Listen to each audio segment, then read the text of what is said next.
How's everyone doing? Today I have an amazing Blu-ray collection update with 6 pickups. And if you've seen any of these pickups, definitely let me know what you think of them and let me know which one of these is your favorite. I got some awesome 4K releases in here. In fact, almost all of them are 4K releases, so very exciting. Let me go ahead and show you the big boppers first.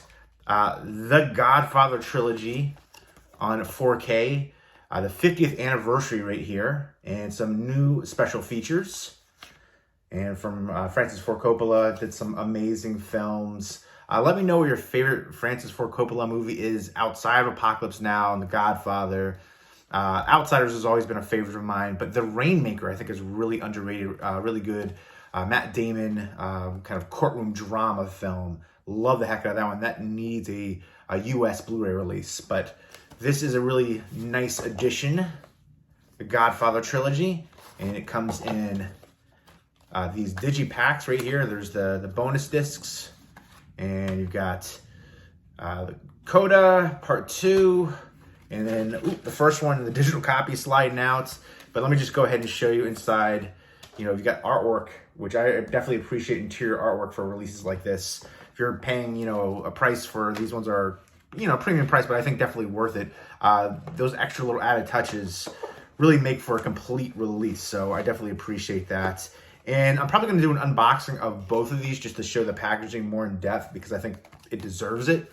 The next one is the gigantic Deluxe limited edition set right here. Look at that. That is huge compared to the other set right there.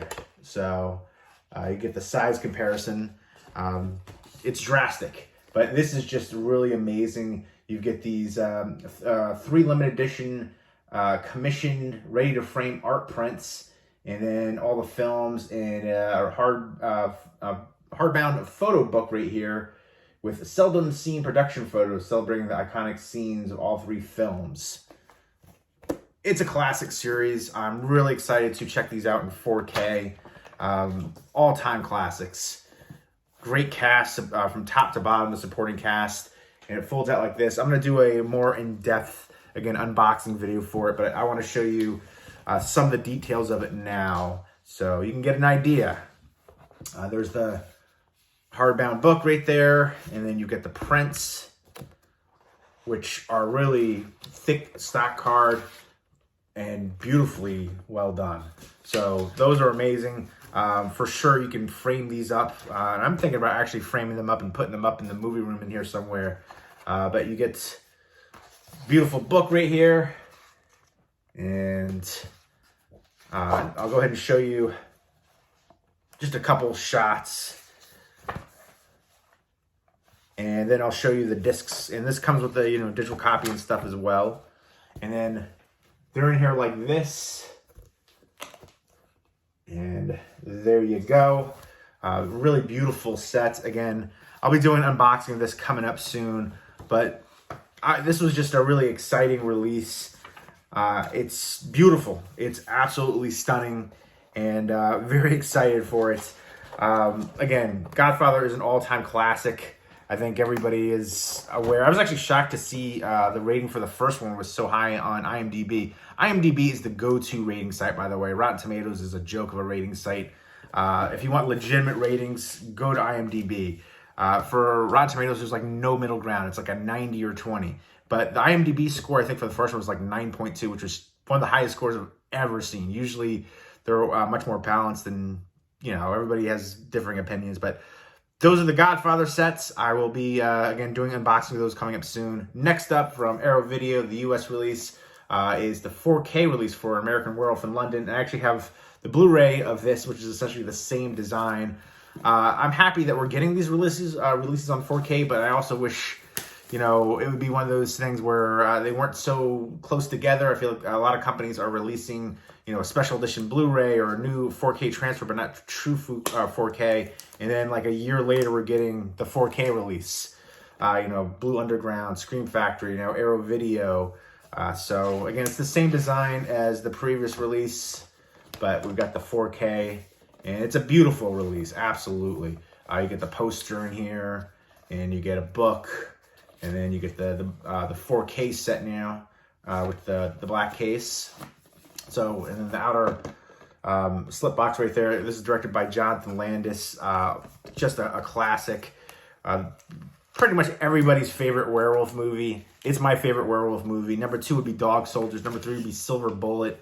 One that I think is really underrated for werewolf movies is Howl. That's a British one from a few years ago. And then The Wolf of Snow Hollow, too, which is actually a recent one. I think that's a really unique take. But Howl and The Wolf of Snow Hollow are really excellent ones. And let me know what your favorite Jonathan Landis movie is. He's done a ton of great films. Controversy, of course, with the Twilight Zone movie. Extremely tragic what happened there. And then Coming to America, which is one of my all-time favorite comedy movies. She's your queen to be. But I heard him and Eddie Murphy, went at it on set.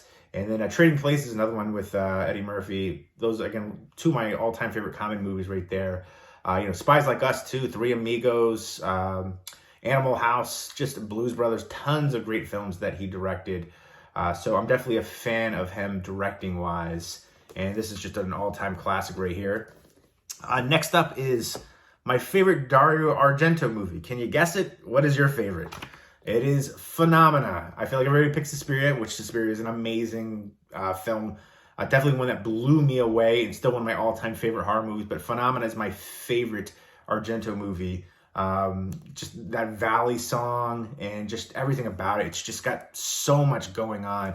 A young Jennifer Connelly can control insects, and got Donald Pleasance on there. You've got a razor blade wielding monkey, a deformed evil killer kid. You've got another evil character going on. And this came from Amazon. I ordered it and it came in like a little baggie. And I was kind of disappointed in that. It's got a couple little dings in it, but it's not too bad, and but it's a beautiful release for it, the 4K release. And I remember people commenting, which is your favorite cut? Is that a real question? Like, nobody wants the Creepers cut. It's cut by like almost a half an hour. The Italian cut is the way to go for sure, for me anyways. I mean, the Creepers cut's not even in, the discussion, but yeah, I love the heck out of this one. You get 4K restorations of all 3 versions. The original Italian version, international version, and the Creepers cut. The original Italian version is 116 minutes. The international version is 110 minutes. And the Creepers version, the Creepers cut, is 83 minutes. So to give you an idea. But a beautiful release from Synapse. I can't wait to sit down and check out the 4K for it. I've got several editions of this one. And this is like the artwork I'm always used to seeing. I know Arrow Video released it over in the UK. And there's a couple different art choices for it. This is the one that I remember always seeing a ton of, so I actually really like that they did something a little bit different and unique with it. And there is the case. You get a poster, a nice booklet, and I really appreciate when they include the booklets for behind the scenes information and photos. Sometimes film critics, historians discussing it, and I'll go ahead and show you the poster as well. But yeah, Deep Red is another favorite of mine from Argento. There's the Creepers poster, and then Phenomena right there. So definitely a big fan of Argento. And then this is one of my all-time favorite horror movies. So he's done a couple of my all-time favorite horror movies. So very excited for this release. So many amazing releases coming out, physical media wise, 4K wise. I remember a few years ago people saying 4K, it's a fad. And now like everything is getting the 4K release, and I'm thankful for that for sure. And everybody's saying physical media is dying. They've been saying that for years. That is greatly exaggerated, the demise. But again, I've been saying this for years, where I feel like certain releases will be more limited. Like smaller companies will be limited to 5,000, 10,000 copies, while bigger studios will be 50,000 copies. Universal, Warner Brothers, Disney, Fox, Sony, Lionsgate, stuff like that. But I think there's always going to be physical media. Vinyl records are still going well, so there you go. Next up, we've got Ordinary People. This is a Paramount Presents release. I don't hate this as much as I've seen some people complain about it, but I will say it's probably one of the lesser deserving Oscar award-winning movies from 1980. This was, I want to say, nominated for 7 Oscars and won 4. Timothy Hutton won for Best Supporting Actor, which is kind of surprising because he's the lead here. And I thought Donald Sutherland should have been nominated in here. There's two people nominated for Best Supporting Actor in this film right here. Judd Hirsch was the other, who's the psychiatrist. And it's a depressing movie. I think it's like 2 hours, 4 minutes, and it's like 2 hours of awkward conversation and then 4 minutes of poignant conversation with depth. And they're gonna have like another moment of conversation with depth, and then they just kind of like interrupt it.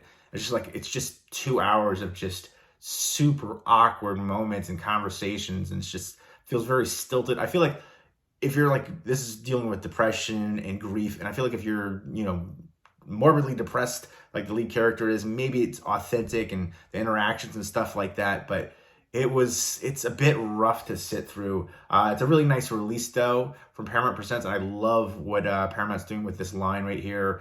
And I can't wait to see what they do with more of, or what moves they choose next for this line. You could number them right there. This is the 30th release, which is, man, they're pushing them out, and I'm thankful for that though. So if you collect them all, you can spine number them up, and it has the gatefold slipcover where it has the original artwork, and you got the clear case, special features. There's a digital copy in here now too, and there's the disc and interior artwork, and usually there's a quote. This is directed by Robert Redford.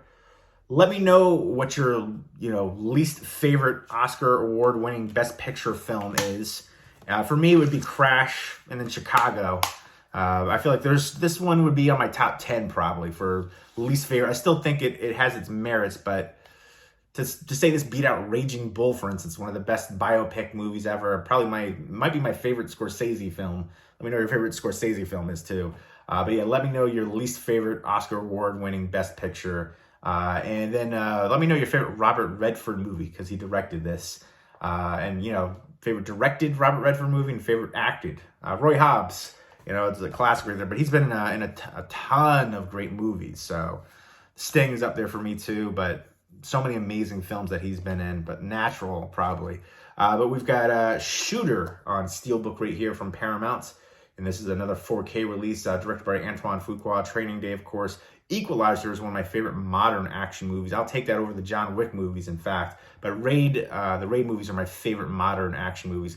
Let me know what your favorite modern action movies is. I know I get a lot of guff for not liking the John. I don't hate them, but I feel like they're way overrated. I'm not a big Keanu Reeves fan. I don't think he's a good actor. I feel like the movies would be so much better with a different actor in it. And he gets shot at 3 million times and always survives. And they're just so derivative and repetitive, and just, it's the same movie with just slight nuanced differences. And, they're going to make a fourth one.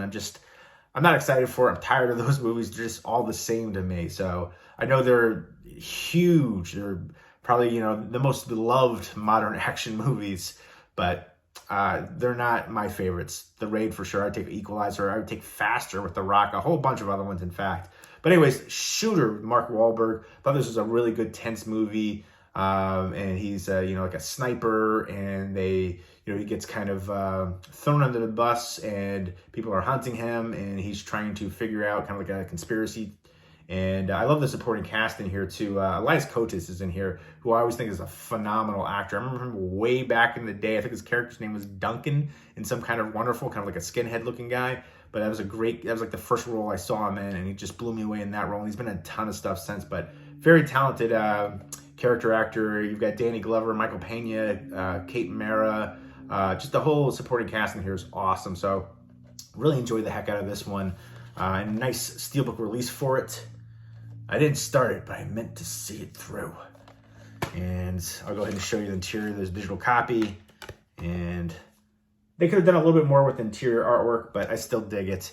And a nice release for it. Nice to see more, 4K Steelbook releases, especially for, catalog titles like that, not just new releases. But there you go. Those are the pickups. Let me know your favorite Dario Argento movie. I can't remember if I asked that or not. But yeah, I love the heck out of that one. And just these ones blew me away. Incredible all the way around. The Godfather set's just so incredible. The deluxe one, I love the heck out of it. Just beautiful. Love it. But let me know what you think. Have you seen any of these movies? And let me know which one of these is your favorite as well. Leave me those comments down below. And I hope everybody's doing well. Take care.